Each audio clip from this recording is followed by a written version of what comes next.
Please go ahead, sir. We are live now. Okay. Hi, good afternoon. I, Amit Khajuria, on behalf of SHM, welcomes you all to the workshop on J&K GST.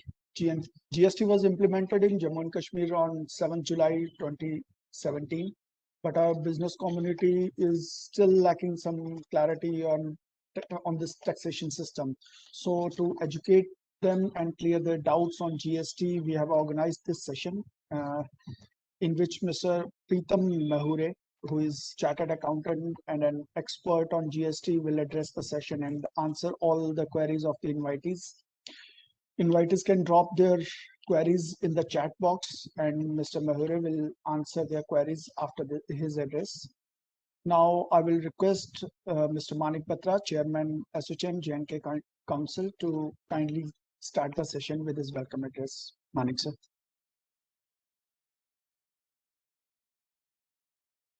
CA Preetham Mahure ji. He has been kind enough to join us today, and I welcome all the dignitaries and all the industrialists who have joined us today for this important session on GST.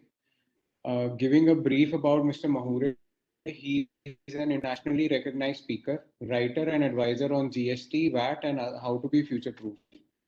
He has authored more than 15 books which provide practical advice on optimizing the GST and VAT. He is also an invited columnist for leading media houses, including Business Line, Asian Age, Business Standard, Deccan Herald, Economic Times, Times of Oman, to name a few. He has addressed more than 200 conferences on GST, Gulf VAT in India, UAE, Oman, Bahrain, Kuwait for ICAI, CII, NACIN, ASSOCHAM, NASSCOM, BCCI, to name a few big organizations. So I'm sure the takeaway from this event is going to be good for everyone who has joined today's event. And as Amit ji said, any queries, please feel free to put in the chat box. We will ask your queries to Preetham ji and hope your queries will be addressed. And I welcome him once again. Thank you. Now I would request Mr. Preetham Mahure to start his address. Yes, thanks. Thanks, Amit ji. Thanks, Manik ji, for this wonderful and I would say kind words of introduction. Let me share the presentation now.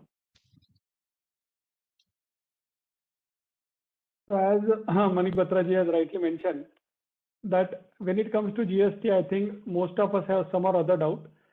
And I would like to share here that when GST was introduced in the initial days, most of us saw GST as a solution for every problem.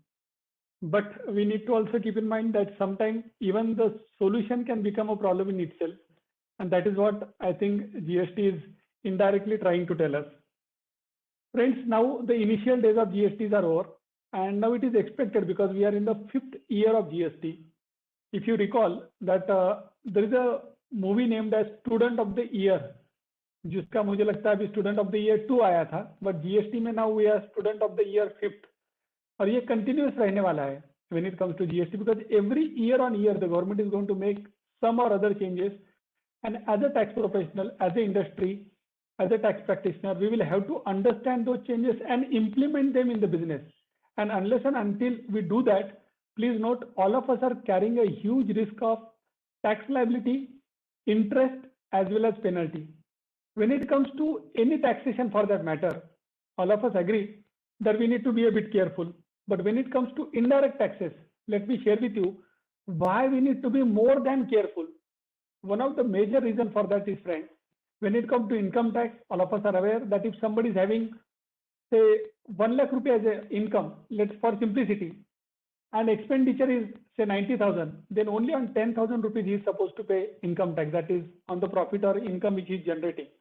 But when it comes to indirect tax, not only on that 1 lakh rupees he is supposed to pay indirect taxes of say 18 rupees, I am assuming that he is above threshold, but also on all the purchases which he is doing, he is supposed to pay GST. So GST is not on the output side, but it is on the entire gross output, gross turnover of the company. Plus, when it comes to input side, if I am assuming 60% is the input of the company, then on 60%, again 18% will apply. effectively of your total turnover, if it is 100, then around 30% would be amounting to indirect taxes. Additionally, not only the quantum of indirect taxes is huge, we also need to keep in mind that it's a transaction level tax. Unlike income tax, because जो income tax होता है वो annually हम file करते हैं income tax return, but indirect tax is a transaction level tax. That means हमको invoice level पे tax position लेना पड़ता है कि भैया मैं जो भी गुड्स बेच रहा हूं उसके ऊपर मुझे जीएसटी का रेट क्या लगाना है। अगर मैं कोई सर्विस दे रहा हूं तो वो इंट्रा स्टेट है क्या इंटर स्टेट है। अगर मैं कोई एक्सपोर्ट कर रहा हूं तो मुझे उसके ऊपर जीएसटी पे करना है क्या वो ट्रांजेक्शन जीरो रेटेड है। यानी ये सब टैक्स पोजीशन हमको इनवॉइस लेवल पे लेने होते हैं। हमारे क्लाइंट है जो एनुअली लगभग 34,000 इनवॉइसेस रेज करते हैं, तो मैं उनको वही बोलता हूँ कि आप जीएसटी का एक रिटर्न नहीं बट लगभग आप 34,000 34 टाइम्स एज ए कंपनी आप डिसाइड करते हो कि क्या टैक्स रेट लगाना है हर एक प्रोडक्ट पे जो आप बेच रहे हो, बिकॉज उनके लगभग 800 प्रोडक्ट है वो जो बेचते हैं। That the reason as a company as a taxpayer we need to be more than careful when it comes to indirect taxes and particularly GST. Additionally friends, आप सबने देखा रहेगा और मानिक सर भी एग्री करेंगे एज ए बिजनेस पर्सन कि अभी हर टैक्स ऑफिसर, हर government, now everybody across the world they want the data to be made available to them on a real time basis. और जीएसटी में तो मैं कहूंगा आप सबने देखा रहेगा कि before you supply your goods you are expected to generate e-way bill. अगर आपका 50 करोड़ से ज्यादा टर्नओवर है तो आप सबको पता रहेगा कि even before you share the invoice with your customer आपको वो इनवॉइस गवर्नमेंट पोर्टल पे अपलोड करना है एज अ ई इनवॉइस। आपने सुना रहेगा, बराबर है। यानी कि गोइंग फॉरवर्ड जो भी कंप्लायंसेस है वो सब डिजिटल वे से होंगे एंड रियल टाइम बेसिस पे होंगे। जस्ट 4-5 साल पहले की अगर आप बात करेंगे तो आपने देखा रहेगा ऐसा कभी भी नहीं होता था। इतना रियल टाइम कंप्लायंसेस, इतना इनवॉइस लेवल का कंप्लायंसेस कभी भी नहीं था, लेकिन जीएसटी आने के बाद आप सबने ये एक्सपीरियंस करना चालू किया रहेगा। एडिशनली जीएसटी में जो सबसे एक most critical and important aspect जो हम सबने याद रखना चाहिए, रिमेंबर करना चाहिए, वो है कि we are a cog in the entire wheel और एंटायर स्कीम ऑफ जीएसटी। हम we are just one part and as a supplier जब हम एज अ वन पार्ट है in this entire cog of we are just one cog in the entire wheel, that means there is a entire chain of suppliers who are there जो हमको invoices दे रहे हैं and as a company we are also giving invoices to our customers. तो what the government is saying कि भैया आपको input tax credit मिलेगा लेकिन आपके वेंडर ने जीएसटी पे करना चाहिए। सिमिलरली आपको कस्टमर को भी यही बात गवर्नमेंट ने बताई है जीएसटी में कि आपके कस्टमर को भी क्रेडिट मिलेगा provided as a supplier you are filing GST return. यानी इफेक्टिवली क्या हो गया है कि everybody is now connected in this entire supply chain. यानी कि एज अ सप्लायर अगर मेरा कंपनी कंप्लायंट है, मैं खुद का रिटर्न परफेक्टली फाइल कर रहा हूं, लेकिन उतना कंप्लीट मैं कहूंगा कंप्लायंस नहीं है। मुझे एज ए कंपनी ये भी इंश्योर करना पड़ेगा कि मेरे वेंडर्स भी जीएसटी R1 और जीएसटी R3 भी उनके फाइल कर रहे हैं, बिकॉज जब तक वो फाइल नहीं करेंगे रिटर्न्स मुझे इनपुट टैक्स क्रेडिट नहीं मिलेगा। और ये सब पॉइंट के बारे में हम आगे भी देखेंगे और डिस्कस करेंगे। फ्रेंड्स प्लीज नोट करिएगा, जीएसटी में जैसे हमने देखा कि अगर नॉन कंप्लायंस अगर हुआ तो certainly it is going to be become a big cost for all of us. Additionally आपका कैश फ्लो हिल सकता है as a company, plus compliance के न्यूमरस बर्डन आ सकते हैं। आप सबको पता रहेगा जीएसटी लॉ में there is a compliance rating also which is proposed. तो आज ना कल तो गवर्नमेंट जीएसटी में कंप्लायंस रेटिंग इंट्रोड्यूस करेगा। तो अगर हमारे कंप्लायंसेस बराबर नहीं और अगर हमारा रेटिंग कम ज्यादा हो गया तो certainly it will become a big problem for us as a supplier, because काफी सारे बड़ी कंपनियां कहेंगी कि अगर आपका जीएसटी में रेटिंग अगर 8 के ऊपर है, अगर 10 का स्केल है, 8 के ऊपर रेटिंग है तो ही हम आपको बिजनेस देंगे। And that the reason we need to be more than compliant in GST. तो एज अ स्टूडेंट आपको सबको पता रहेगा कि टॉप कॉलेज में एडमिशन के लिए अच्छे परसेंटेज चाहिए। तो इवन अभी जीएसटी में मैं कहूंगा बिजनेस करने के लिए भी आपको अच्छे परसेंटेज चाहिए, अच्छा आपका जीएसटी कंप्लायंस रेटिंग चाहिए। Additionally friends when it comes to GST मैं कहूंगा कि वैसे तो लीगल प्रोविजंस बहुत ज्यादा है, आपको जीएसटी एक्ट समझना पड़ता है, रूल समझने पड़ते हैं, नोटिफिकेशन, सर्कुलर, एडवांस रूलिंग, काफी सारी चीजें हैं। लेकिन आज जब हम आज डिस्कस करेंगे, हमने जब असोचैम टीम के साथ डिस्कस किया था, मनीष सर से डिस्कस किया था, अमित जी से डिस्कस किया था, तो उन्होंने कहा था कि एक समराइज, एक कस्टमाइज हम कैप्सूल देंगे पार्टिसिपेंट्स को 45 मिनट्स का, ताकि उसमें उनको ज्यादा से ज्यादा टेक अवे मिल जाए। And that is what we are going to do today. हम 3 एस्पेक्ट पे फोकस करेंगे आज। इनकम पे जीएसटी के क्या क्या मिस्टेक्स होती है जो हमने अवॉइड करना चाहिए, आईटीसी पे आपने क्या प्रिकॉशन लेना चाहिए, एंड कंप्लायंस या रिवर्स चार्ज में आपने क्या ध्यान देना चाहिए। 3 ही चीजों के ऊपर आज हम ध्यान देंगे मोर और less, and it will take care of most of your GST related aspect और इश्यूज। तो पहले हम बात करते हैं कंप्लायंस फेस में इनकम की, बिकॉज सबसे ज्यादा जो हमने गलतियां देखी है, बिकॉज 15 साल से जब हम इनडायरेक्ट टैक्स में काम कर रहे हैं, पहले सर्विस टैक्स एक्साइज में मैं काम करता था, बाद में हम दुबई में गए थे, दुबई में वैट इंप्लीमेंट हुआ था, तो I was there in Dubai for 6 months, I was in Oman, I was in Bahrain, I was in Kuwait. और उन कंट्री में जब हमने वैट इंप्लीमेंटेशन किया था, दुबई में, बहरेन में, सऊदी में, तो वहां पर भी हमने काफी सारे टेक अवे या लर्निंग लिए थे, और अभी हम नेक्स्ट 45 मिनट्स में उसी को डिस्कस करेंगे, how all this learning can be of relevance to you. तो friends, first let us focus on income. जब हम इनकम की बात करती है, डिफरेंट टाइप्स ऑफ मैं कहूंगा इनकम रहते हैं। पहले जो टैक्सेबल सप्लाई है, टैक्सेबल सप्लाई यानी क्या, जिसके ऊपर हमको जीएसटी पे करना है। Typically the rate of GST on all the taxable supplies is 18%, but please note करिएगा, there are couple of supply जहां पर 28% टैक्स रेट भी लगता है, जैसा ऑटोमोबाइल पार्ट्स आते हैं, और कहीं कहीं पर तो इवन सेस, ऑटोमोबाइल सेस भी लगता है, जैसा अगर आप कार वगैरह बेच रहे हो तो इवन सेस एप्लीकेबल हो जाता है। तो as a company, as a supplier, अगर आप कोई भी प्रोडक्ट सप्लाई कर रहे हो, तो आपने पहला जो प्रिंसिपल आपके याद माइंड में रखना चाहिए कि भैया जीएसटी का रेट जो मैं अप्लाई कर रहा हूँ प्रोडक्ट पे, वो बराबर है क्या नहीं। Because right now as I am speaking, just 1 hour before we received a summon for one of our client, जहां पर हमारे क्लाइंट का कहना है कि उनका जो प्रोडक्ट है it's a pharmaceutical product and they are paying GST at the rate of 12%, whereas department is saying it is not a pharmaceutical product, it's a general product which should attract a GST of 18%. हमारे client का कहना है अगर department का मानना सही निकलता है तो उनका तो प्रॉफिट जो भी है वो पूरा वाइप आउट हो जाएगा, बिकॉज उनका एक्चुअल मार्जिन सिर्फ 2% है बिजनेस में। तो you need to be very careful with respect to taxable supplies, और उसके बारे में हम आगे भी बात करेंगे। सेकंड टाइप का सप्लाई होता है जीरो रेटेड सप्लाई या एक्सपोर्ट। एक्सपोर्ट के लिए तो गवर्नमेंट काफी सारा बेनिफिट देता है। अगर आप एक्सपोर्ट कर रहे हो तो जो भी आपने परचेज साइड पे टैक्सेस पे किए, गवर्नमेंट पूरा आपको रिफंड देता है, और वो रिफंड के बारे में हम अगले कुछ कपल ऑफ स्लाइड्स में बात करेंगे। थर्ड टाइप ऑफ सप्लाई होता है एग्जम्प्टेड सप्लाई। तो नोट करिएगा फ्रेंड्स, जब आप एग्जम्प्टेड सप्लाई देते हैं तो आउटपुट पे जीएसटी आपको पे नहीं करना है, लेकिन इनपुट साइड पे अगर आपने कोई भी जीएसटी का इनपुट इनकर किया है, आपने जीएसटी पे किया है, तो उसका आपको क्रेडिट नहीं मिलता है, आईटीसी नहीं मिलता है। वो सबसे इंपॉर्टेंट पॉइंट है। And fourth is non GST income. For example, आपको डोनेशन मिला है, आपका कुछ मैं कहूंगा कि और कुछ एक्शनेबल क्लेम, इंश्योरेंस मनी मिला है, बराबर है, फ्लड वगैरह की वजह से, तो वो सब मैं कहूंगा नॉन जीएसटी इनकम में आएगा। तो वैसे तो जीएसटी में उसका इम्प्लीकेशन नहीं है, लेकिन फिर भी उसका रिपोर्टिंग आपने जरूर करना चाहिए अप्रोप्रिएटली। तो moving ahead with friend now, तो let us talk about first the taxable supply. तो जैसे हमने कहा टैक्सेबल सप्लाई की बात करते हैं, तो वहां पर सबसे इंपॉर्टेंट बात आती है कि आप सप्लाई क्या कर रहे हैं। बिकॉज बहुत बार हमने देखा है टैक्स पेयर काफी सारे जो गलती करते हैं वो डिटरमाइन करने में गलती करते हैं कि आर दे सप्लाइंग गुड्स और they are supplying both. Because जब आप प्योर सप्लाई कर रहे हैं, लैपटॉप बेच रहे, कोई प्रॉब्लम नहीं है, लैपटॉप को जो जीएसटी रेट है वो अप्लाई करना है। लेकिन कभी कभी कुछ लोगों का बिजनेस रहता है, जैसा सोलर पैनल बेचना है और सोलर पैनल इंस्टॉल भी करना है, तो यहाँ पर 2 सप्लाई हो गए। सोलर पैनल जिसके ऊपर 5% जीएसटी लगता है, इंस्टॉलेशन एज ए सर्विस जिसके ऊपर 18% जीएसटी लगता है। काफी सारे लोगों को लगता है यार ये 2 अलग अलग सप्लाई है, तो मैं सोलर पैनल को मैंने जो सेल किया, तो मैंने 100 रुपए का सोलर पैनल सेल किया सिंप्लिसिटी के लिए, तो उसके ऊपर मैं 5% पे कर दूंगा जीएसटी। और जो इंस्टॉलेशन सर्विस है, मैंने 10 रुपया अलग लिया, उसका 10 रुपीज सेपरेट लिया, तो 10 रुपीज के ऊपर मैं 18% पे करूंगा।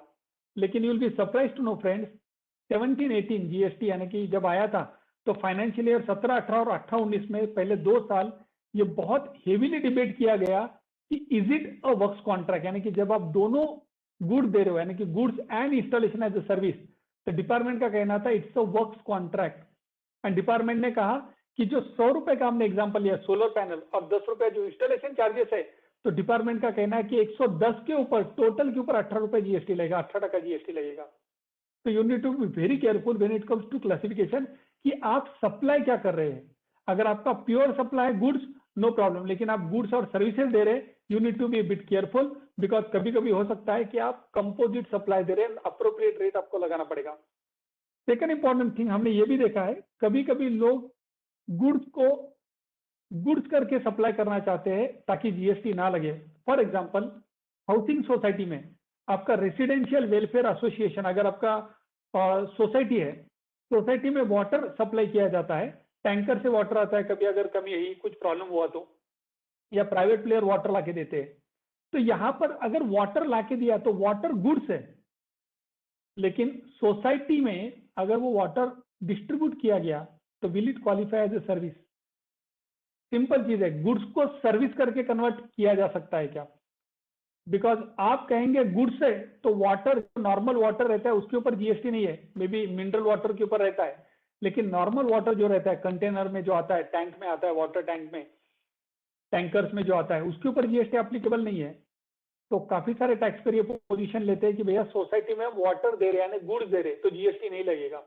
लेकिन प्लीज नोट करिएगा फ्रेंड्स, आप सोसाइटी एज ए सर्विस आप प्रोवाइड करते हैं तो डिपार्टमेंट ये कहेगा कि it's a service, it is not goods. Similarly अगर आपने प्रॉपर्टी कोई किराए पे दिया है कमर्शियल बेसिस पे, तो इलेक्ट्रिसिटी को अगर आप अलग अमाउंट डेबिट करेंगे आपके टेनेंट पे, अलग आपने मीटर रखा है, तो पहला क्वेश्चन आता है कि आप इलेक्ट्रिसिटी सप्लाई कर रहे हो क्या टेनेंट को? आप कहोगे यार मैं तो एक्चुअल बेसिस पे रिइंबर्समेंट ले रहा हूं, so there is no GST which should be applicable, but department might say that this is nothing but rent. आपने अमाउंट स्प्लिट किया लेकिन टोटल अमाउंट आपका रेंट का है, बिकॉज आप थोड़ी इलेक्ट्रिसिटी के बिजनेस में है। इलेक्ट्रिसिटी का बिजनेस किसका है? एमएससीबी यानी कि इलेक्ट्रिसिटी जो ट्रांसमिशन कंपनी है उनका बिजनेस है, आपका बिजनेस रेंटिंग का है। तो डिपार्टमेंटल अथॉरिटीज बोल सकता है टोटल अमाउंट पे जीएसटी लगेगा, करेक्ट? तो similar kind of different kind of situation can arise and that the reason जहां पर भी आप जीएसटी पे नहीं कर रहे as a company, as a tax payer, you need to be very careful कि डिपार्टमेंट यानी कि authorities can take another view also. Similarly friends, अगर आप कोई भी गुड सप्लाई कर रहे हैं, आपने देखा रहेगा कि आप ट्रांसपोर्टेशन भी देते रहेंगे। ट्रांसपोर्टेशन में आपको पता है रिवर्स चार्ज लगता है, जीटीए की सर्विस अगर आप दे रहे बात कर रहे तो काफी सारे लोग ट्रांसपोर्टेशन अमाउंट रिकवर करते हैं लेकिन जीएसटी पे नहीं करते। उनका कहना होता है कि रिवर्स चार्ज में रिसिपिएंट भरेगा, लेकिन प्लीज नोट करिएगा फ्रेंड, जब आप गुड्स बेच रहे हो और ट्रांसपोर्टेशन अमाउंट रिसीव कर रहे हो सेपरेटली, बराबर है, इनवॉइस में मेंशन कर रहे हो भले सेपरेटली, जीएसटी में कंसेप्ट है कि वो टोटल अमाउंट पे जीएसटी एप्लीकेबल हो जाता है। तो अगर आपने 100 रुपया बेसिक गुड्स का रिकवर किया, 10 रुपया ट्रांसपोर्टेशन करके रिकवर किया, तो जीएसटी लगेगा 110 पे, ना कि आप 100 पे कहोगे जीएसटी लगेगा और 10 के ऊपर रिवर्स चार्ज एप्लीकेबल होगा। So you need to be very careful when you are adopting any position under GST. Similarly, friends, I would say कि as far as place of supply is concerned, it is going to be one of the most heavily debated topic in days to come. Because जब हम European union की बात करते हैं, 70% से ज्यादा litigation जो वहां पर है उस कंट्री में, वैसे तो लिटिगेशन लगभग ना के बराबर है उस कंट्री में, यूरोपियन यूनियन में, लेकिन जो भी बचा हुआ लिटिगेशन है वहां पर, most of the litigation is about place of supply. तो वी एक्सपेक्ट इंडिया में भी सेम होने वाला है या लाइकली टू हैपन।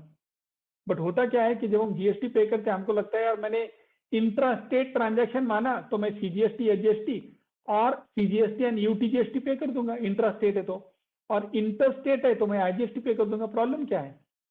करेक्ट? लेकिन फ्रेंड्स प्लीज नोट करिएगा, यहां पर जीएसटी लॉ में एक सेक्शन है, that is section 77 under CGST act, जो कहता है कि अगर आपने रॉन्गली सीजीएसटी एचजीएसटी पे कर दिया इंस्टेड ऑफ आईजीएसटी, तो आपको ओल्ड वाला जो टैक्स है ना उसका रिफंड लेना पड़ेगा एंड करेक्ट टैक्स फिर से पे करना पड़ेगा। You need to be a bit careful कि आप टैक्सेस बराबर पे करो। मैं आपको एक बहुत सिंपल एग्जांपल की बात करता हूँ। हो सकता है कोई पर्सन दिल्ली में है जिसका से मैं कहूँगा कि पूना में कोई शॉप या कमर्शियल प्रॉपर्टी है, वो पर्सन बैठा है दिल्ली में, उसका घर फैमिली कंप्लीटली दिल्ली में है, लेकिन उसने प्रॉपर्टी, कमर्शियल प्रॉपर्टी पूना में लेके रखा है। तो यहाँ पर पहला क्वेश्चन आएगा और मैं आप सबको पूछना चाहूंगा, आप चैट बॉक्स में मेंशन कर सकते हैं आंसर, कि whether that person should charge CGST SGST to the customer जिसको उसने प्रॉपर्टी किराए पे दिया है, और should he charge IGST, CGST SGST of Maharashtra because property Maharashtra में है, या उसने आईजीएसटी चार्ज करना चाहिए बिकॉज वो पर्सन दिल्ली में बैठा है, प्रॉपर्टी महाराष्ट्र में है। तो सिंपल क्वेश्चन है, आपको क्या लगता है? चैट बॉक्स में आप मेंशन कर सकते हैं।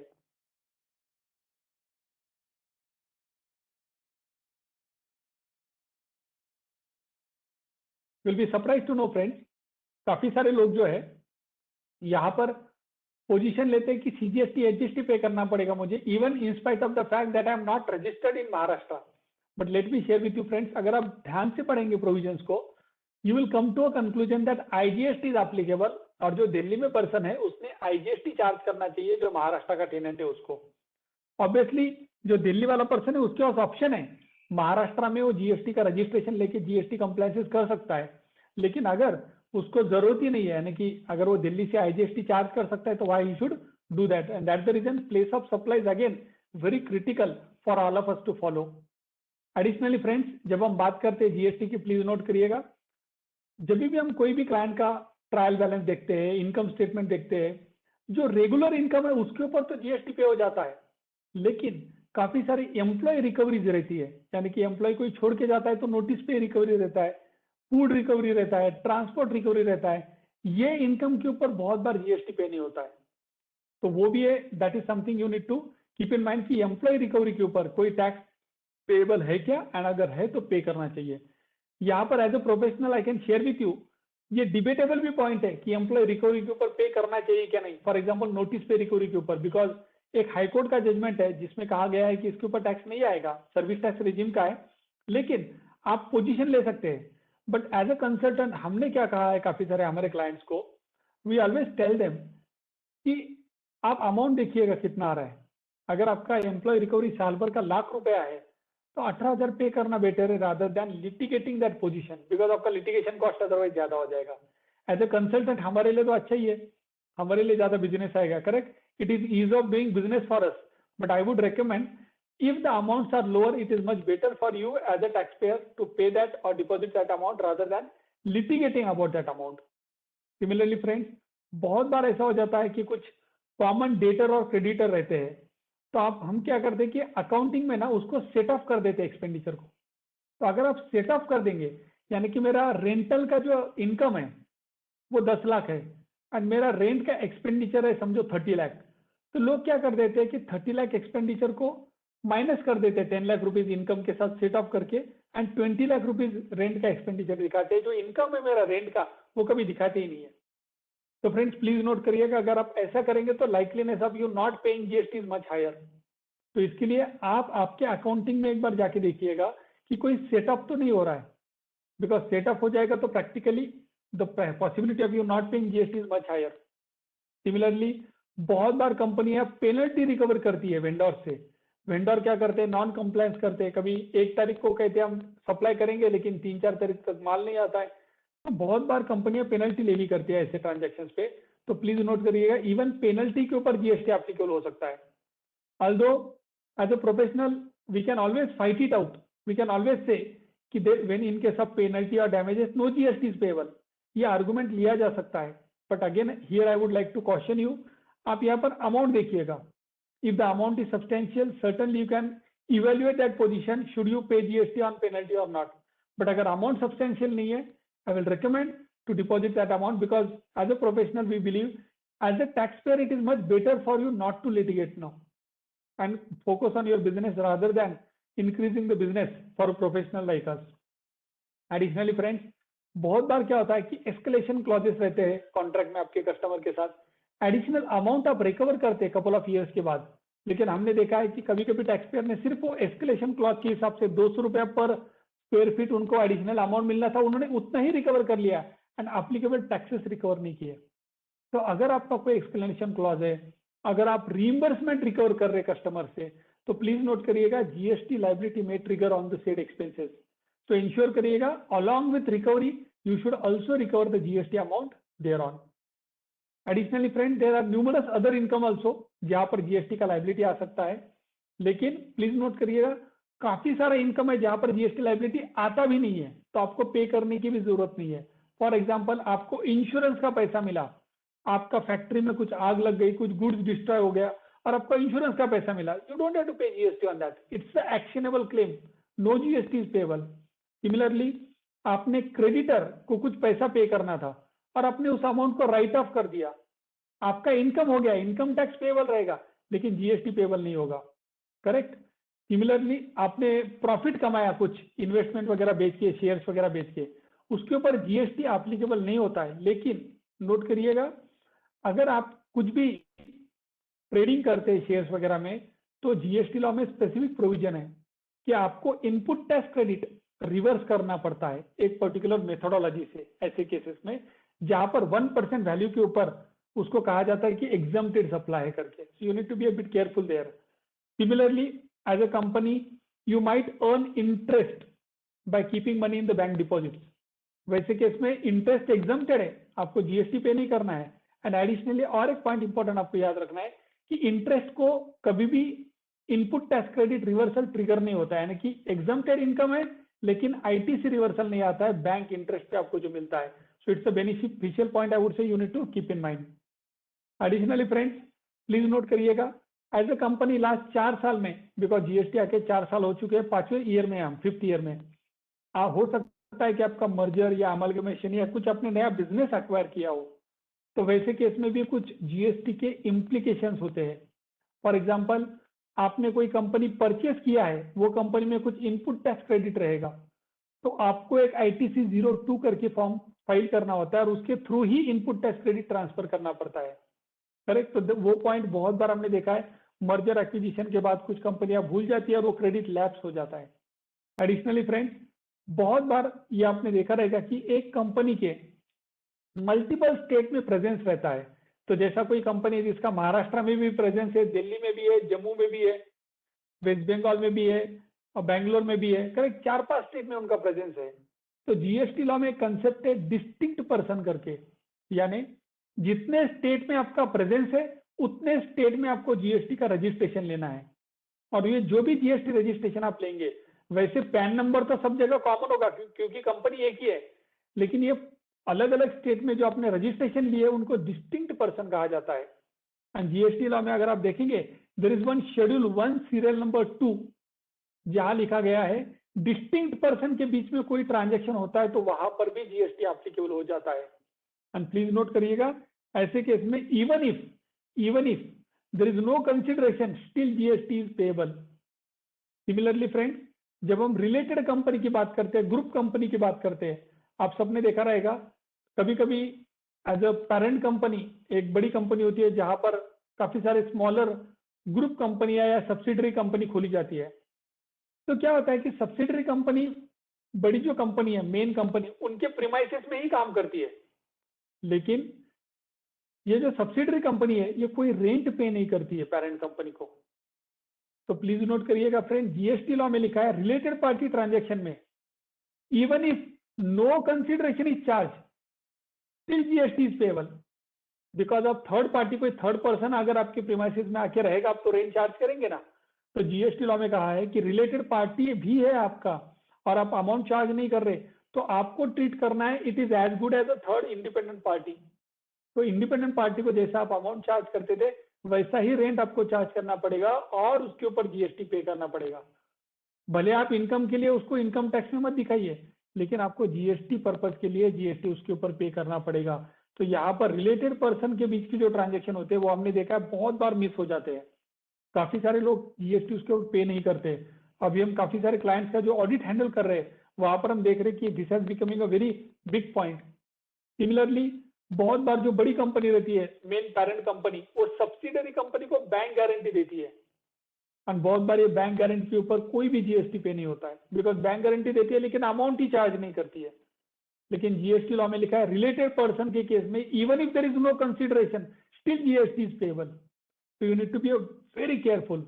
जो भी आपके ग्रुप कंपनी के ट्रांजैक्शन है, इवन ब्रांड, लोगो, जो भी आपकी सब्सिडरी कंपनी अगर आपका मेन कंपनी का लोगो यूज कर रहा है, ब्रांड यूज कर रहा है, उसके लिए अगर अमाउंट चार्ज भी नहीं कर रहे तो भी जीएसटी एप्लीकेबल हो सकता है. You need to be very careful with respect to related party transactions. Friends, when it comes to export, जैसा हमने शुरुआत वाले स्लाइड्स में ही कहा कि एक्सपोर्ट के लिए गवर्नमेंट बहुत बेनिफिट देता है. आप एक्सपोर्ट जब कर रहे हो, एक्सपोर्ट ऑफ गुड्स या एक्सपोर्ट ऑफ सर्विसेज, आपको 1 रुपए का भी जीएसटी पे करने की जरूरत नहीं है, provided the transaction is qualifying as export. तो आप कहेंगे भैया एक्सपोर्ट क्वालिफाई करने के लिए कंडीशन क्या है, तो गवर्नमेंट ने गुड्स के लिए अलग कंडीशन डाली है और सर्विसेज के लिए अलग कंडीशन डाली है. गवर्नमेंट गुड्स के लिए बोलता है कि फिजिकली गुड्स कंट्री के बाहर जाने चाहिए एंड एडिशनली ऑब्वियसली पैसे भी आपको फॉरेन करेंसी में इंडिया में आने चाहिए.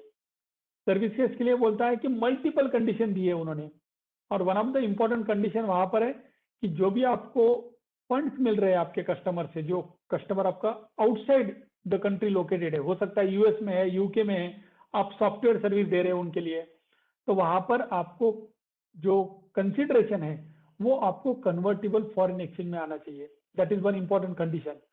तो बहुत बार हमने देखा है कि लोग एक्सपोर्ट ऑफ सर्विस तो बोल देते हैं कि हम एक्सपोर्ट कर रहे हैं because customer located outside India है, लेकिन अनफॉर्चुनेटली जो पैसे मिलते हैं उनको इंडियन रुपीज में मिलते हैं, FIRC उनके पास अवेलेबल नहीं होता है। तो फ्रेंड्स प्लीज नोट करिएगा, अगर आपको एक्सपोर्ट का बेनिफिट लेना है तो आपको फॉरेन करेंसी में पैसा लाना भी इंडिया में बहुत जरूरी है। एडिशनली आपने देखा रहेगा ड्यूरिंग कोरोना टाइम्स काफी सारे कस्टमर बैंकरप्ट हो चुके हैं। तो यहाँ पर अगर आपने एक्सपोर्ट ऑफ गुड्स या सर्विसेज किया एंड अगर आपका बैड डेट हो गया, यानी कि वो फॉरेन वाला कस्टमर भाग के गया या कोरोना के टाइम में वो चल बसा और आपको अभी पैसे नहीं आने वाले हैं, तो then you will have to revisit that position कि भैया मैंने पिछले साल एक्सपोर्ट दिखाया था, वो ट्रांजेक्शन सही में एक्सपोर्ट करके क्वालिफाई होगा क्या? हो सकता है कि आपको RBI, FEMA में कुछ इंटीमेशन या इंफॉर्मेशन देना पड़े। तो just be A careful, because जहां पर आपको पैसे रियलाइज नहीं होने वाले हैं तो वहां पर गवर्नमेंट भी शायद आपको GST पर्सपेक्टिव से बेनिफिट नहीं देगा। बराबर है। प्लस फ्रेंड्स प्लीज नोट करिएगा, टिपिकली जब भी हम कंसिडरेशन की बात करते हैं, इट इज एक्सपेक्टेड कि जो भी आप फॉरेन कस्टमर को सर्विस दे रहे हो, गुड दे रहे हो, एक टाइम लिमिट के अंदर पैसा इंडिया में आना बहुत जरूरी होता है। RBI का एक टाइम लिमिट होता है, टिपिकली सर्विसेज के लिए 9 months to 12 months का टाइम लिमिट होता है। You will have to ensure that the funds are received well within that time period. Additionally जब हम एक्सपोर्ट्स की बात करते हैं फ्रेंड्स नोट करिए, typically almost all the services, जैसे चार्टर्ड अकाउंटेंट सर्विस की मैं बात करता हूँ, कंसल्टेंसी सर्विस की बात करता हूँ, ये सब सर्विसेज में एक्सपोर्ट क्वालिफाई करना बहुत डिफिकल्ट नहीं है, बिकॉज रेसिपिएंट अगर लोकेटेड आउटसाइड कंट्री है, पैसा अगर Indian rupee export current convertible foreign exchange में आ रहा है तो यू कैन ऑलवेज से इट इज एक्सपोर्ट। लेकिन कुछ सर्विसेज के केस में आपको थोड़ा केयरफुल होना पड़ेगा, बिकॉज कहीं कहीं पर जैसा अगर आपको कमीशन मिल रहा है तो कमीशन के केस में गवर्नमेंट ने स्पेसिफिकली लिखा है you are a intermediary who is providing this service. और कमीशन इनकम अगर आपको मिल रहा है भले फॉरेनर से मिल रहा है, भले आपका यूएस वाला कस्टमर आपको फॉरेन कन्वर्टेबल फॉरेन एक्सचेंज में आपको पैसा दे रहा है, till that transaction can not qualify as export. यानी कि अगर आपको कोई कमीशन के थ्रू पैसा मिल रहा है तो it can not qualify as export. यानी कि कुछ कुछ ट्रांजेक्शन को गवर्नमेंट ने बोला है कि GST में एक्सपोर्ट का आपको बेनिफिट नहीं मिलेगा, यानी इफेक्टिवली आपको 18% GST उसके ऊपर पे करना लग सकता है। तो you need to keep these points in mind when it comes to exports. Friends couple of हमारे क्लाइंट्स है जो एग्जम्प्टेड सप्लाई करते हैं, यानी कि जैसा मैं कहूंगा पेन टैक्सेबल है तो पेंसिल लेटर्स एग्जाम्पल के लिए एज्यूम करते हैं एग्जम्प्टेड है। तो बहुत बार हम क्या कहते हैं कि भैया एग्जम्प्टेड सप्लाई है, मेरा GST तो लगना नहीं है उसके ऊपर, तो मुझे कोई कंप्लायंसेस ही नहीं है। लेकिन फ्रेंड्स हमने देखा है कपल ऑफ लास्ट केसेस में, हमको लगता है एज ए टैक्स पेयर कि एग्जम्प्टेड सप्लाई हम कर रहे हैं करके, लेकिन हमें ये चेक करना चाहिए कि सही में ट्रांजैक्शन एग्जम्प्टेड करके क्वालिफाई हो रहा है कि नहीं। बिकॉज आपको लग रहा है कि मैं कॉर्पोरेशन को, गवर्नमेंट को सर्विस दे रहा हूँ वो एग्जम्प्टेड है, लेकिन आपने ये चेक करना चाहिए कि सही में वो एग्जम्पशन के लिए जो कंडीशंस गवर्नमेंट ने जो नोटिफाई किया है वो मैं फुलफिल कर रहा हूँ क्या नहीं। बिकॉज अगर आप वो कंडीशन फुलफिल नहीं कर रहे तो वो एग्जम्पशन आपको नहीं मिलेगा। आप कस्टमर से तो GST कलेक्ट नहीं करेंगे, 4-5 साल बाद डिपार्टमेंट वाले आपके पास आ जाएंगे GST वाले और कहेंगे अरे आपने तो GST पे नहीं किया। अभी 4-5 साल के बाद ना तो कस्टमर आपको पैसा देने वाला है, बराबर है, ना आप रिकवर कर पाएंगे। हो सकता है एग्रीमेंट के हिसाब से उन्होंने पैसे दे दिया है, now the customer is not going to reach out to you, he is not traceable. तो वैसे केस में this GST amount of 18% interest and penalty can become a big cost to you. तो if you are in the business of supplying some goods or services which are exempted, then as a professional हम always we mention कि एक writing में return opinion ले लीजिएगा। जो भी आपका इनडायरेक्टर्स का कंसल्टेंट है उनसे बात करके एक ओपिनियन ले लीजिएगा कि भैया मैं जो सप्लाई कर रहा हूँ वो सही में एग्जम्प्टेड है क्या नहीं। Because recently we came across a client जिन्होंने लगभग 6 करोड़ का सप्लाई किया, उनको लगा वो एग्जम्प्टेड सप्लाई है, GST कलेक्ट किया नहीं। अभी डिपार्टमेंट वाले लोग आए हैं, इंटरेस्ट पेनल्टी के साथ अभी लिटिगेशन चलेगा बहुत लंबा। And we came to a conclusion, जब हमने नोटिफिकेशन देखा और इंटरप्रिटेशन देखा तो it appears that exemption is not available to that tax payer client. So just be a bit careful when you are availing any exemption.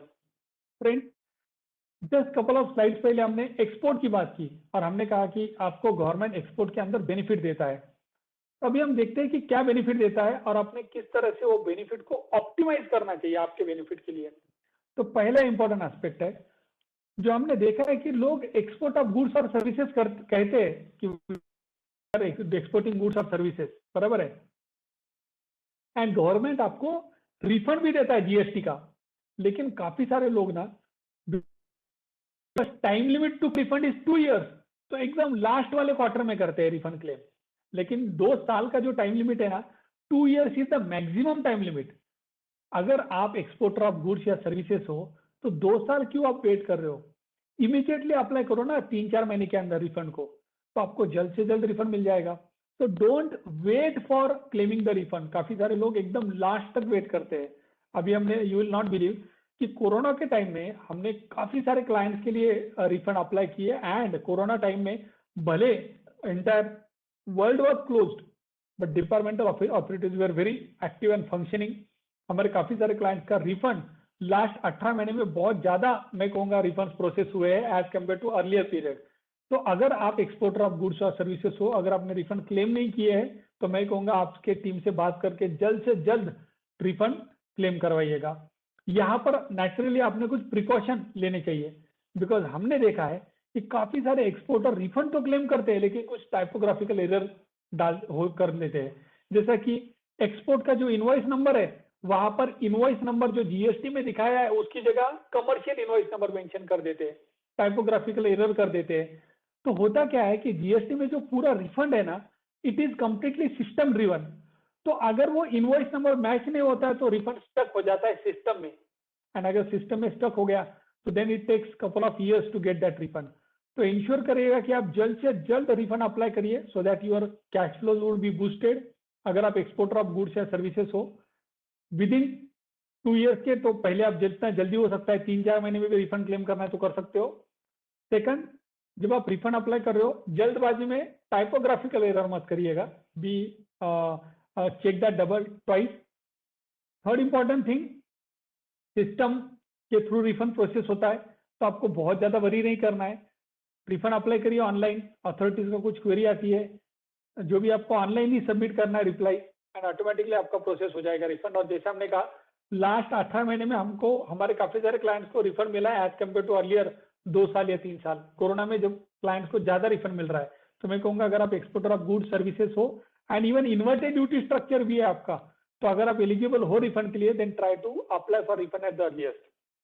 Additionally friends, हमने एक procedural mistake बहुत देखा है, वो ये है कि अगर आप एक्सपोर्टर ऑफ गुड्स या सर्विसेज हो, काफी सारे लोग लेटर ऑफ अंडरटेकिंग डिपार्टमेंट को सबमिट नहीं करते हैं। सिंपल प्रोसीजर है, ऑनलाइन जाके आपको एक सिंपल फॉर्म सबमिट करना है, सिंपल, ऑनलाइन है कंप्लीटली, लेकिन लोग ये फॉर्म फिलअप नहीं करते हैं। उसकी वजह से जीएसटी का 18% का रिस्क आप कैरी कर रहे हो अगर आप एक्सपोर्टर ऑफ गुड्स या सर्विसेज हो, बिकॉज एक्सपोर्ट आप तभी कर पाओगे जब आपके पास लेटर ऑफ अंडरटेकिंग है। प्रोसीजरल चीज है, आप आर्गुमेंट ले सकते हो procedural laws can not take away my substantive benefits, लेकिन व्हाई टू डू दैट? तो as a precaution I would say, अगर आपने एलयूटी अप्लाई नहीं किया है, एक्सपोर्टर है आप, एसईजेड को सप्लाई कर रहे हो, then apply it at the earliest. तो फ्रेंड्स, हमने इनकम देखा, इनकम के बाद हमने रिफंड्स के बारे में बात की। अभी हम इनपुट टैक्स क्रेडिट की बात करते हैं। इनपुट टैक्स क्रेडिट आप सबको पता है कि जीएसटी में whenever you are paying GST on the output side, यानी कि अगर आपका जीएसटी पेएबल है आउटपुट साइड पे, तो गवर्नमेंट कहता है कि जो भी आप एक्सपेंडिचर कर रहे हो आपके परचेस साइड पे, इन एक्सपेंडिचर साइड पे, आपको उसका इनपुट टैक्स क्रेडिट मिलेगा, एक्सेप्ट सर्टेन एक्सपेंसेस। हो सकता है कार का क्रेडिट नहीं मिलेगा आपको, कुछ गुड्स अगर लॉस्ट हो जाते तो क्रेडिट नहीं मिलेगा, तो कपल ऑफ एक्सपेंडिचर है जिसका क्रेडिट नहीं मिलता है, बराबर है। लेकिन अदर देन दैट जनरली आपको मैक्सिमम इनपुट टैक्स क्रेडिट मिलता है, बराबर है। लेकिन हमने देखा है कुछ कुछ टैक्स पेयर कुछ गलतियां करते हैं, और अगर आप ये गलतियां अवॉइड करेंगे then you can optimise your input tax credit. तो कैसे? पहला इंपॉर्टेंट एस्पेक्ट, 1, देखिएगा जब आप, ये सेशन हो जाएगा आपका कंप्लीट, कल परसों जब आपकी कंपनी में जाएंगे तो देखिएगा कि कहीं पर गलती से आप एक्सपेंडिचर ग्रॉस अमाउंट में तो बुक नहीं कर रहे। बहुत बार लोग क्या करते हैं, 118 रुपए का इनवॉइस आया, 100 रुपया बेसिक खर्चा, 18 रुपए जीएसटी है, तो 118 का करके डायरेक्टली उसको एक्सपेंडिचर में बुक कर देते हैं। हमने एक क्लाइंट का रिकॉर्ड रिसेंटली रिव्यू किया था, रिसेंटली हमारे पास आए थे, वो लगभग 8 लाख रुपए का एक्सपेंडिचर का जीएसटी का जो क्रेडिट था वो उन्होंने ग्रॉस बेसिस पे बुक कर दिया था। उसका रीजन क्या था? बिकॉज उनके पास जो जूनियर टीम मेंबर थे वो कहते थे कि सर्विस टैक्स और एक्साइज में भी हम इसको ग्रॉस लेवल पे बुक करते थे, तो हमने वही प्रोसेस कंटिन्यू किया। तो हम कहेंगे फ्रेंड्स प्लीज नोट करिएगा, ये अगर आप ग्रॉस बेसिस पे बुक करेंगे तो नेचुरली ये क्रेडिट मिस होने का पॉसिबिलिटी बहुत ज्यादा है। तो try to ensure that you are booking it at actual level, that is 118 separately, so that it is traceable and then you can claim the credit. Second important thing, जो भी employ expenditure करते हैं, employ expenses करते हैं, जैसा कि recently हमारे कुछ क्लाइंट्स हैं, एम्प्लॉय को कहा गया कि आप लैपटॉप परचेस कर लो अमेजोन से, तो एम्प्लॉय ने क्या किया, खुद के नाम पे वो लैपटॉप परचेस कर लिए। अगर आप खुद के नाम पे परचेस करोगे, खुद के नाम पे एज ए एम्प्लॉय एक्सपेंडिचर करोगे और बाद में रिइंबर्समेंट क्लेम करोगे, तो कंपनी को इनपुट टैक्स क्रेडिट जो है, जो जीएसटी का, वो नहीं मिलेगा।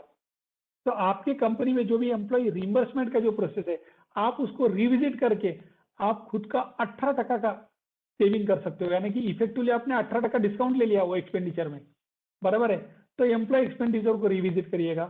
कभी कभी क्या हो जाता है कि जो बैंकर्स वगैरह रहते हैं, बैंक वगैरह, वो आपको ना क्या करता है, डायरेक्टली आपके पासबुक को एक्सपेंडिचर डेबिट कर देता है बैंक चार्जेस करके, और उसका बिल आपके पास आता ही नहीं, और वो क्रेडिट आपको भी लेते नहीं। तो आप बैंक से बात करिएगा, उनको कहिएगा कि भैया मुझे इनवॉइस दीजिए जो भी बैंक चार्जेस का है, ताकि मैं इनपुट टैक्स क्रेडिट ले पाऊँ, करेक्ट।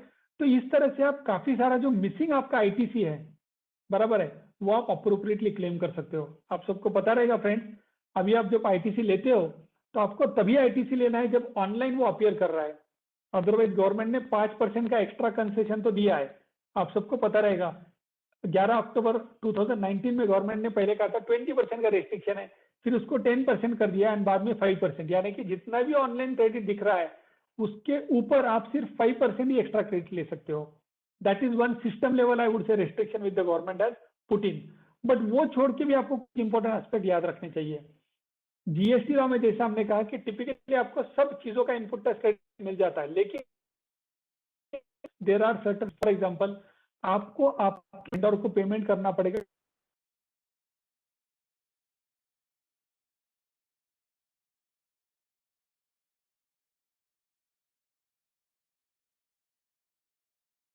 काफी सारा जो पेमेंट है वेंडर का होल्ड पे है। सर अभी आ रहा है आवाज? Network Audible, perfect. तो अभी प्लीज बताइए सर। तो 180 डेज का जो पॉइंट है, काफी सारे टैक्सेर मिस कर देते हैं टिपिकली। 180 डेज में पेमेंट नहीं किया आपने तो आपको आईटीसी रिवर्सल करना पड़ता है। सिमिलरली बहुत बार जो इनपुट टैक्स क्रेडिट है वो अवेलेबल नहीं होता if the loss, stolen, destroyed और रिटर्न ऑफ, या आपने फ्री सैंपल या गिफ्ट दिए तो। लेकिन फ्रेंड्स यहाँ नहीं होता है, बिकॉज बहुत बार गुड्स क्या होते हैं, फैक्ट्री में हम लाते हैं रॉ मटेरियल, उसमें जैसा हमारे क्लाइंट है जो चप्पल बनाते हैं, बराबर है, जूते बनाते हैं, तो जो रबर आता है, रबर का शीट जो एक टाइप से पड़ता है मोल्ड के, तो कुछ रबर लॉस होता है, क्रेडिट तो वो जो लॉस भी मिलता है, what the government saying if goods are lost, यानी they are not credit,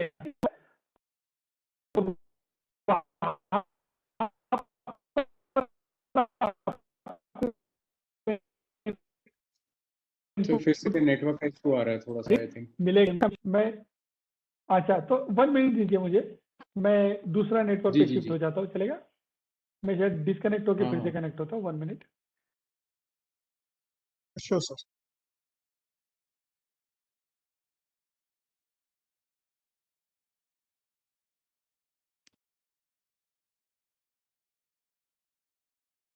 Yes. Am I audible now, sir? Yeah, no. Yeah. Yes, it's perfect now. Yes. नहीं तो फिर मैं वीडियो बंद कर दूंगा थोड़ी देर बाद। परफेक्ट। तो टिपिकली तो आपको इनपुट टैक्स क्रेडिट मिलता है, लेकिन कुछ चीजों में गवर्नमेंट ने कहा क्रेडिट नहीं मिलेगा, for example goods loss, stolen वगैरह। लेकिन यहाँ पर कुछ लोग, जैसा मेरे कुछ क्लाइंट से हम बात कर रहे थे, उनको लग रहा था कि फैक्ट्री में जो गुड्स का लॉस होता है ड्यूरिंग द मैन्युफैक्चरिंग प्रोसेस, उसका भी क्रेडिट नहीं मिलेगा, but that is not the right understanding, उसका क्रेडिट आपको मिलेगा। एडिशनली फ्रेंड्स प्लीज नोट करिए, अगर आप टैक्सेबल और एग्जम्प्टेड दोनों गुड्स अगर आप सप्लाई करते हो तो आपको एक इनपुट टैक्स क्रेडिट रिवर्स करना पड़ता है एक पर्टिकुलर रेशियो में। अभी इनपुट टैक्स क्रेडिट की जब हम बात करते हैं, एक सबसे जो इंपॉर्टेंट पॉइंट मैं कहूंगा जो आप सबने बहुत ज्यादा ध्यान से देखना चाहिए, और यहीं पर मैं कहूंगा कि सबसे ज्यादा मैं कहूंगा आप बेनिफिट ला सकते हो आपके ऑर्गेनाइजेशन के लिए अगर आप टैक्स टीम में काम कर रहे हो, तो वो ये है कि आपका इनपुट टैक्स क्रेडिट जो है वो अभी कंप्लीटली डिपेंडेंट है आपके वेंडर के ऊपर। अगर आपके वेंडर ने रिटर्न फाइल किया तभी आपको इनपुट टैक्स क्रेडिट मिलता है, तो your input tax credit is completely dependent on the vendor. You have to ensure that there is an appropriate SOP in place. अगर आपका कोई सप्लायर वेंडर अगर अप्रोप्रिएटली उसके GSTR 1 3B फाइल नहीं कर रहा है, then you will have to remove that vendor from your system. जैसा आपका ऑनबोर्डिंग का प्रोसेस होता है वेंडर का, वैसा ही ऑफबोर्डिंग का भी आपको प्रोसेस करना पड़ेगा। एडिशनली जो आपका GSTR 2A है, जो मैचिंग है, वो आपने मंथली बेसिस पे करना चाहिए। This is very crucial. Additionally friends एक सबसे इंपॉर्टेंट जो आपने एस्पेक्ट ध्यान में रखना चाहिए वो ये है कि अभी सितंबर मंथ ये लास्ट मंथ होता है जब आपको इनपुट टैक्स क्रेडिट मिलेगा फाइनेंशियल ईयर 2021 का। तो आपने कोई भी इनपुट टैक्स क्रेडिट मिस किया है तो उसका लास्ट डेट है सितंबर 2021 का रिटर्न, यानी अभी अगस्त और सितंबर की जो नेक्स्ट 2 मंथ है आप सबके लिए बहुत क्रिटिकल है। अगर कोई भी पुराना क्रेडिट आपने मिस किया है वो आप ये महीने में ले सकते हो। तो मैं सही में कहूंगा कि एसोचैम टीम ने एकदम परफेक्ट टाइम पे ये सेमिनार या वेबिनार ऑर्गेनाइज किया है, बराबर है। तो ये पॉइंट ध्यान रखिएगा, because yesterday only we spoke with one of our client जिन्होंने उनका 19-20 का एक 45 लाख रुपीस का क्रेडिट था जो मिस कर दिया था। नाउ वी आर डिस्कसिंग कि can that credit be taken, because unfortunately जैसे हमने कहा 19-20 का जो क्रेडिट लेने का लास्ट डेट था वो था सितंबर 20 का रिटर्न। तो एक बार वो डेट चली जाती है तो क्रेडिट नहीं ले पाते, और उसका रीजन क्या था, उन्होंने रिकंसिलेशन नहीं किया था एनुअल बेसिस पे। तो फ्रेंड्स आपका इनपुट टैक्स क्रेडिट का रिकंसिलेशन करिएगा। अगर कोई वेंडर ने रिटर्न नहीं फाइल करा है 20-21 का तो वो करवाइएगा, ताकि सितंबर के पहले ये सब हो जाएगा तो आपको उसका इनपुट टैक्स क्रेडिट का बेनिफिट मिलेगा। सो ये महीना और अगला महीने का रिटर्न बहुत क्रूशियल है, बहुत ध्यान से फाइल करिएगा। Next important aspect is sir reverse charge. आप सबको पता है कि टिपिकली एज ए टैक्सपेयर आपको इनकम के ऊपर तो जीएसटी पे करना है, लेकिन कुछ एक्सपेंडिचर्स होते हैं जैसे एडवोकेट फीस, डायरेक्टर फीस, इनके ऊपर आपको रिवर्स चार्ज में जीएसटी पे करना पड़ता है, जैसे इंपोर्ट ऑफ सर्विस, बराबर है। यहाँ पर आपको रिवर्स चार्ज में जीएसटी पे करना है और उसका इनपुट टैक्स क्रेडिट में आप बेनिफिट ले सकते हो। तो वैसे मैं कहूंगा सिर्फ एक कैश फ्लो का इश्यू है। अगर आपका आउटपुट अगर टैक्सेबल है तो हमारे क्लाइंट है फ्रेंड जिनके लिए हम 3 करोड़ रुपीस का लिटिगेशन अभी हैंडल कर रहे हैं रिवर्स चार्ज मैकेनिज्म का। एक्सपोर्टर ऑफ सर्विस है, उन्होंने कुछ नहीं करना चाहिए था, जीएसटी पे करना चाहिए था, रिवर्स चार्ज पे क्रेडिट लेना चाहिए था, रिफंड अप्लाई करना चाहिए था, उन्होंने किया नहीं रिवर्स चार्ज पे। अभी उनको शो कॉज नोटिस मिला है 3 करोड़ का, ना तो अभी वो पे कर पा रहे हैं एंड पे करके रिफंड भी मिलेगा कि नहीं पता नहीं। तो जस्ट इंश्योर अगर आपका रिवर्स चार्ज का लाइबिलिटी है टाइमली पे करिएगा एंड उसका क्रेडिट तो आपको मिलना ही है। अगर आप टैक्सेबल सप्लाई कर रहे हो तो एग्जाम्प्टेड है तो वहां पर कॉस्ट हो जाएगा, लेकिन just be a bit careful about reverse charge also. Finally friends compliances, तो हमने शुरुआत में देखा कि आपको जीएसटी जो है आउटपुट पे अप्रोप्रिएटली पे करना चाहिए, जब शुरुआत हमने डिस्कस किया। सेकंड हमने देखा कि जो भी आप एक्सपेंडिचर इनकर कर रहे हो उसके ऊपर टिपिकली इनपुट टैक्स क्रेडिट मिलेगा, लेकिन अगर कोई मिस कर रहे हो आप आईटीसी तो उसको ऑप्टिमाइज करिएगा। उसके बाद हमने रिफंड्स के बारे में बात की, उसके बाद हमने रिवर्स चार्ज के बारे में बात की। अभी fifth and important thing compliances. तो फ्रेंड जैसा हमने एकदम शुरुआत में कहा था कि जीएसटी में अभी कंप्लायंसेस लगभग रियल टाइम हो चुके हैं। आपको ई वे बिल, ई इनवॉइसेस रियल टाइम पे फाइल करना है। अगर आपको अभी ई इनवॉइसिंग एप्लीकेबल नहीं है तो आपको जीएसटीआर 1 और 3B ये मंथली बेसिस पे अप्रोप्रिएटली फाइल करना चाहिए, ये प्रायोरिटी होनी चाहिए।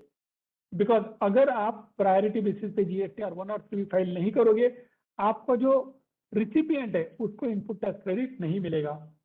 Additionally friends as a consultant, as a professional, हमारे ऑर्गेनाइजेशन में एक प्रोसेस है, जो भी क्लाइंट्स के लिए हम काम करते हैं हम एवरी मंथ हम जो उनका ट्रायल बैलेंस है वो और उनका जीएसटी रिटर्न मैच करते हैं। ये one of the best process है, ये ऐसा हमारे काफी सारे क्लाइंट ने कहा है।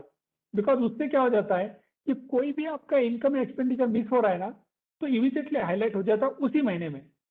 तो ये एक प्रोसेस है जो आप सब कर सकते हो, ट्रायल बैलेंस से कंपेयर करने का एवरी मंथ कि कोई इनकम मिस हो रहा है क्या, कोई एक्सपेंडिचर मिस हो रहा है क्या, सो दैट आप जब एनुअल रिव्यू करोगे तो उसमें एरर का पॉसिबिलिटी बहुत कम रह जाता है।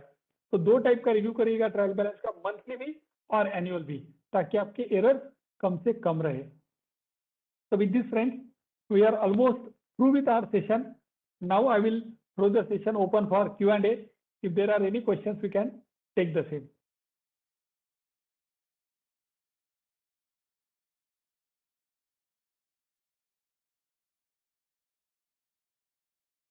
Participants can Yes. share the questions in the chat box.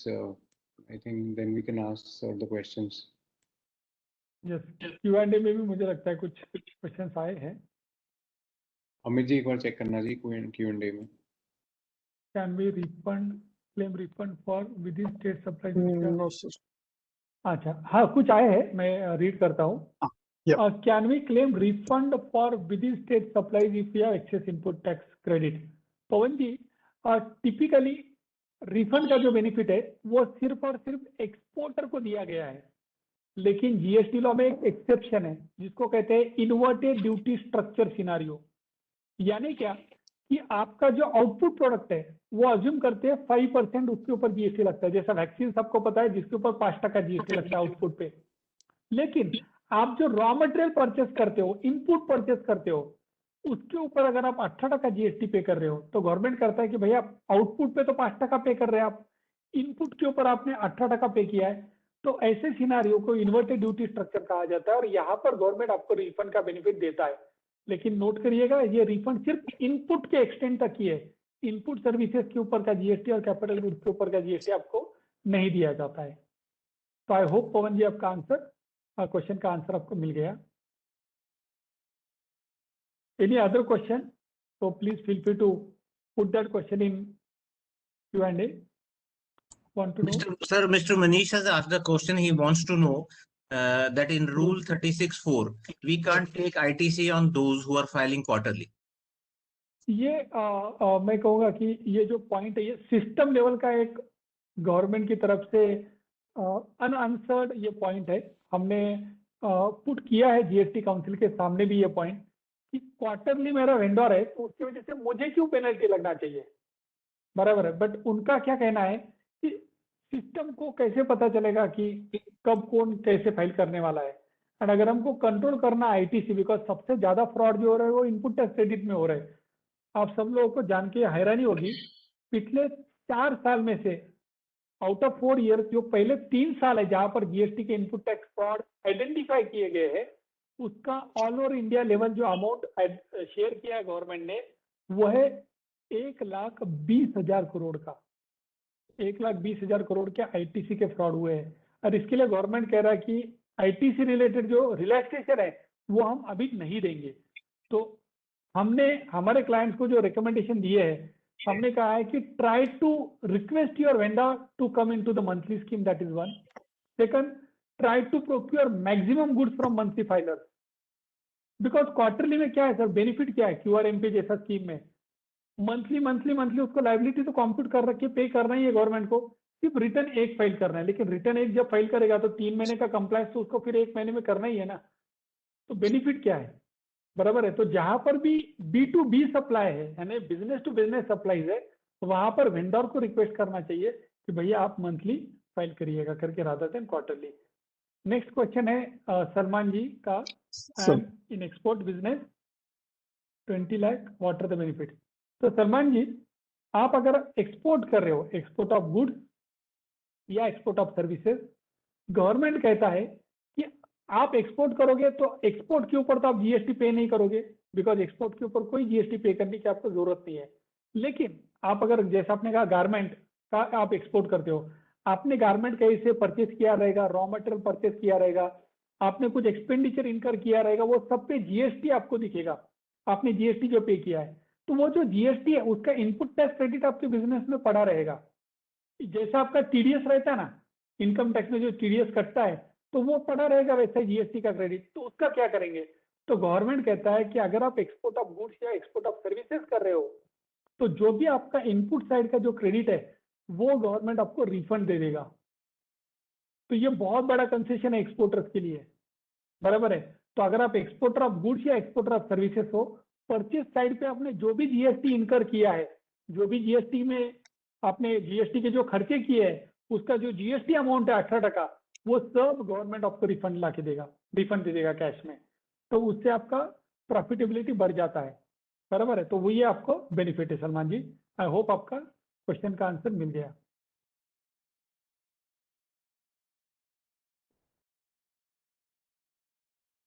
Anyone else?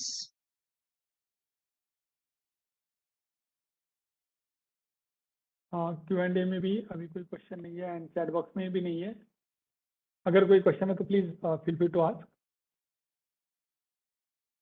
अगर आपको बाद में भी क्वेश्चन पूछने तो हमने हमारा नंबर यहाँ पर शेयर किया है, ईमेल आईडी शेयर किया है, और ये प्रेजेंटेशन का कॉपी भी हम शेयर करेंगे। You can feel free to drop us a line of question whenever you want. So thank you friends. Thanks Amit ji. Thanks Batra sir. Thanks Dr. Alim for this wonderful opportunity given to us to share our views on GST.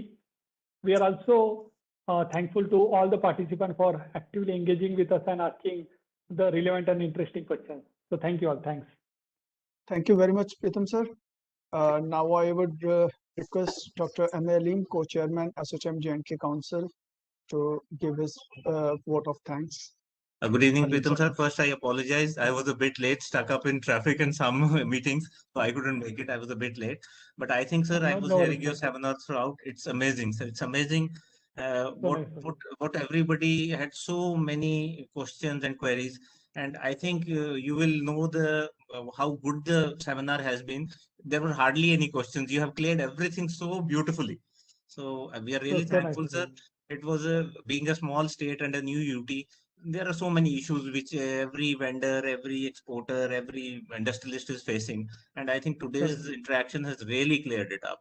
I really thank you, and we would love to, when things become much better, we would love to host you Sure. sometimes physically in J&K. Certainly, sir. Would love We are to come down to the and sir, you JNK, were sir. so clear, and things have actually, they have been absolutely clear.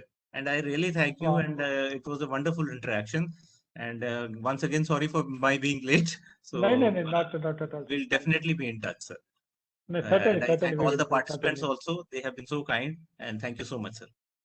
Thanks. Right, sir. Thank you very much, sir. Thank you, sir. Thanks, sir. Thanks. Thank you for your time, Good sir. day, sir. Thank you, sir. Good day, sir. Yes. Okay, Yes. Manik sir. Okay, Thank Dr. you. Arvind sir. Right, Amit sir. ji. Right, sir. मिलते हैं, sir. Thank you. Right, sir. Thanks. Thank you. Bye-bye.